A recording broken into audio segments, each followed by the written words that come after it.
Sir, आपकी party ने बहुत जगह बहुतों का टिकट काट दिया है, लेकिन नंबर 1 पर जो अभी फ़ेसबुक पर ट्रेंड हो रहा है, वो है मौलाना अब्दुल्ला सालिम चतुर्वेदी साहब का। क्या वजह रही जो उन्हें टिकट नहीं मिला सर? अभी तो किसी टिकट का घोषणा ही नहीं हुआ था दूसरे का। बैरिस्टर साहब ने किसी का घोषणा भी नहीं किया था, सब्र करना चाहिए था। सिर्फ एमएलए कुछ नहीं है, मैं भी पिछले बार बैरिस्टर हसन ओवैसी साहब, अख्तर उस्मान साहब के आदेश पर नहीं लड़ा था। पार्टी फर्स्ट है, ये आपका झंडा है, ये आपका बैनर है, इतना जज्बात में नहीं आना चाहिए। लोग कह रहे हैं कि 11 साल से यानी जब से पार्टी है तब से वो पार्टी के साथ ये थे। झूठ बात है, 11 साल से नहीं है, वो खुद पूछ लीजिए, वो नहीं है 11 साल से। जब वो 2018 में तो राशिद अनवर साहब पार्टी को वहाँ पे अररिया में एस्टैब्लिश किए, तो कैसे 11 साल हो गया सर? कुछ तो लिहाज करें। हम उनकी इज्जत करते हैं, एमआईएम के हर प्लेटफॉर्म पे उनको इज्जत मिली। उन्होंने जो निकाह भी किया दूसरा वहाँ महाराष्ट्र में, वहाँ पे भी लोग सब ने उनको इज्जत की और लोगों ने एहतराम किया, उनको इज्जत दिया। उनको हम लोग ने मैंने 25 जगह उनका फ़ोन नंबर दिया और उनको बोला कि भाई बहुत हम लोग के सीमांचल के बहुत ही कद्दावर लीडर हैं, हमारे सरपरस्त हैं, उनको बुलाइए। पूछिए परभनी में, औरंगाबाद में जहाँ उनका ससुराल है, कितने लोगों ने एमआईएम के लोगों ने कितने लोगों ने उनसे राब्ता किया, उन्होंने इज्जत दी और वो आज रातों रात जनसुराज में चले गए। तो ये समझ में नहीं आता है कि जनसुराज में आप क्यों गए? आपने हलफ लिया, आपने सब कुछ किया, आप आइए भाई, अभी भी वक्त है। आप घर आइए, ये आपका घर है। जनसुराज और भाजपा और जदयू आपका घर नहीं हो सकता है। आपका घर ही मजलिस इत्तेहादुल मुस्लिमीन है। आपको जो इज्जत मिलेगी, जो एहतराम मिलेगा, आप आइए, बैरिस्टर साहब से बात कराएंगे आपका। आप क्यों इतना गुस्सा तुरंत तुरंत हो रहे हैं? आप बैरिस्टर साहब बात करेंगे, अकबर साहब बात करेंगे, इंजीनियर आफ्ताब साहब बात करेंगे। मेरे से कुछ नाराजगी है तो मैं आपसे बात करने के तैयार हूँ। तुरंत इंस्टेंट नहीं होना चाहिए। ग्लूकोन डी राजनीति नहीं है कि पानी में डालें और ग्लूकोन डी घुला के पी दिए। राशिद राजनीति में जी। मतलब सब्र है। राजनीति में थोड़ा थोड़ा सब्र करना पड़ता है। थोड़ा आला कमान का कुछ फैसले होते हैं, हिकमत अमली भी होती है। कुछ फैसले में हिकमत अमली से उस फैसले के साथ मैं नहीं लड़ा चुनाव बॉस, आदेश हुआ पार्टी का। तो मेरे बढ़ के बोलिए, इतने मैंने 11 साल दिया। ऐसा बिहार का कोई जिला नहीं, कोई पंचायत नहीं, कोई ब्लॉक नहीं, कोई अनुमंडल नहीं जिसमें जद्दोजहद नहीं किया मेरे लोग नहीं है। रात हमेशा कांटेक्ट 24 घंटा इंटू 370 365 डेज टच में रहता हूँ।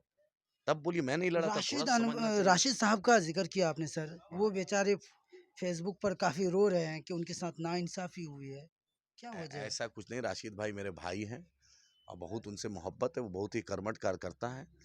कभी कभी अभी वहाँ का भी फैसला नहीं हुआ। इतना जल्दी तुरंत नहीं रिएक्ट करना चाहिए। थोड़ा 20 तारीख लास्ट डेट था, थोड़ा समझते।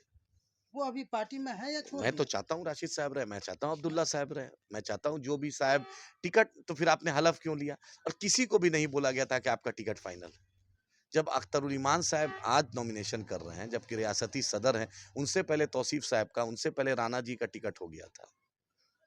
तो समझना चाहिए जब सदर का आपके आज हो रहा है, सब्र करना चाहिए। तुरंत इंस्टेंट रिएक्शन नहीं देना चाहिए। राजनीति सब्र का नाम है। तो इन्नल्लाह मास जोगी साबरीन। और अररिया में टिकट का घोषणा नहीं हुआ है क्या? नहीं हुआ अभी। मुर्शिद साहब के नाम मुर्शिद साहब। अभी नहीं हुआ, अभी बैरिस्टर साहब ने नहीं घोषणा किया है। तो ये फिर खबर कहाँ से फैली? अब भाई उन्होंने 15 तारीख को एक वीडियो देख लीजिए, अब्दुल्ला सालिम चतुर्वेदी साहब और मुर्शीद साहब दोनों बैठे हुए थे।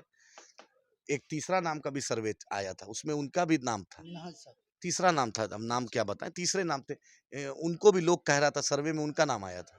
लेकिन अब्दुल्ला सालिम चतुर्वेदी साहब और मेरे मुर्शिद साहब दोनों ने मिल के बोला कि हम दोनों में किसी एक को दे दीजिए। फिर आपने वीडियो क्यों बनाया? फिर आपने क्यों बयान दिया? ये ऐसे नहीं होता है ना।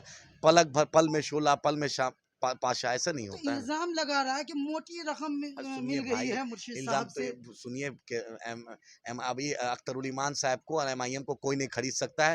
ये चारों भगोड़े जो भाग गए, अख्तरुल ईमान का मतलब ईमान है। अब इल्ज़ाम किसी पे लगाना, कुछ लगाना वो कुछ भी आसान है।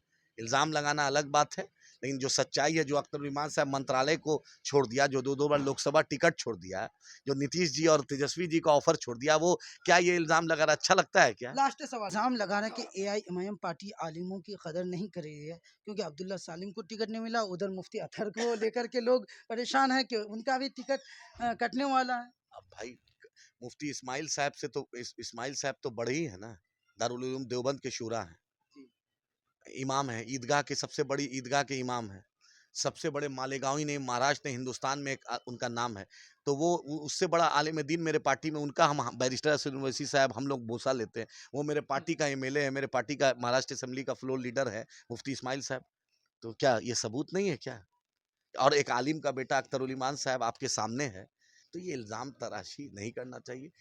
हम बिना मेरे वाहिद एक एमआईएम का स्टेज है जो हिंदुस्तान के सभी आलिमों का अगर सबसे ज़्यादा इज़्ज़त और एहतराम करता है, उसका नाम बैरिस्टर हसन ओवैसी साहब, अख्तर उल इमान साहब। टिकट का पैमाना आलिमों की इज़्ज़त का नहीं है। हज़ारों आलिम तो मुर्शिद साहब के सपोर्ट में हैं, दूसरे साहब के सपोर्ट में हैं। तो इसका मतलब वो आलिम नहीं है कि आपको मिल गया तो बहुत अच्छा, नहीं मिला तो खराब हो गए हम। कल तक हम बहुत आपकी इज़्ज़त करते थे, बस एक टिकट में आप मेरा पैरामीटर ज़ीरो कर दिए।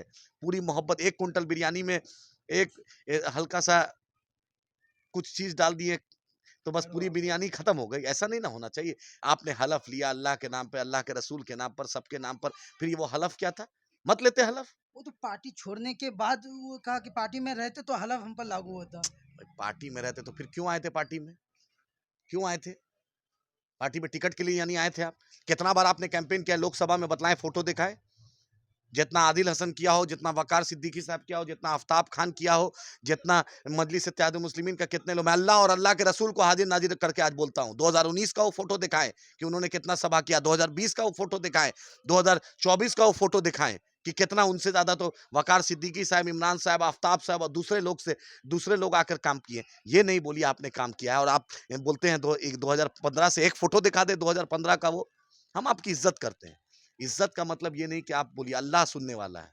वह तो इज्जो मंतशा वह तो जिल्लो मंतजा। झूठ जितना भी कोई बोलेगा, झूठ की खेती कभी नहीं होगी। हम अभी भी अब्दुल्ला सालिम चतुर्वेदी साहब और राशिद भाई को बोलता है, ये आपकी पार्टी है। एक दिन में सब कुछ नहीं होता है। अंग्रेजी में कहावत है, Rome was not built in a day.